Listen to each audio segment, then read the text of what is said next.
Waiting for a customer to pay an invoice, but you still need to cover your expenses? I've been there. Checking my bank account for funds while still keeping on top of payroll, software subscriptions, and supplies. It's super stressful. That scenario is why I sometimes use my business credit card to help bridge that short-term cash gap when I'm running Yoka, my Seattle cafe. But that can be tricky unless you understand how it's structured and how you plan to pay that money back. Let's start with how it works. Your business credit card lets you make purchases now and pay later. If you pay your full statement balance by the due date, you can often avoid interest on those purchases. I say often because every issuer and card is different. When I got my first business credit card, I actually sat down with the terms and highlighted anything related to grace period and interest. So I understood exactly when charges would start costing me more.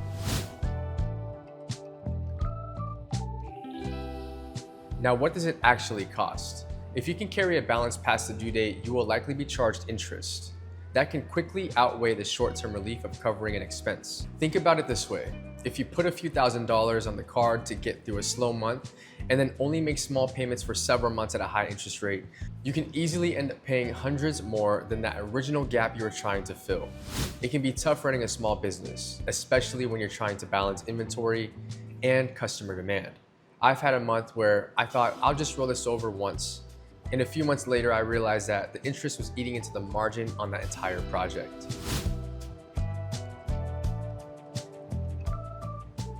So because of that, it helps to get some guardrails before you swipe.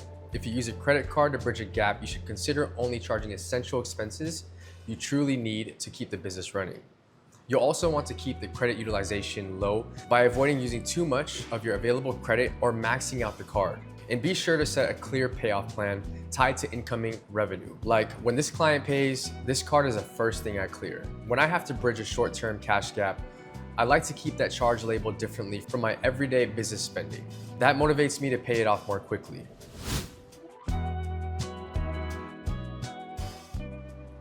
So how do you know when to use a business credit card versus a line of credit? Your business credit card is more convenient for those everyday purchases like supplies, business lunches, travel, and paying small vendor bills. You might consider a line of credit for larger funding needs, like a big inventory purchase. With a line of credit, interest usually starts as soon as you draw the funds. With a credit card, you can avoid paying interest if you pay the statement balance in full by your due date each month.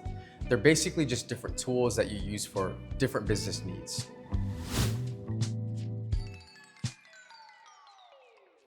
Whatever you choose though, your tracking and bookkeeping will matter a lot. Make sure you categorize these expenses clearly and note when they're paid off. I keep everything in Intuit so I can keep track of the date, what I charged, which client or project it's tied to, and when I expect to pay it off. That makes reconciliation easier at month end and keeps my records clean when tax time rolls around. At the end of the day, using a business credit card to bridge a short-term cash gap can be helpful. It certainly is when running the cafe. Just make sure you have a clear sense of what it's really costing you.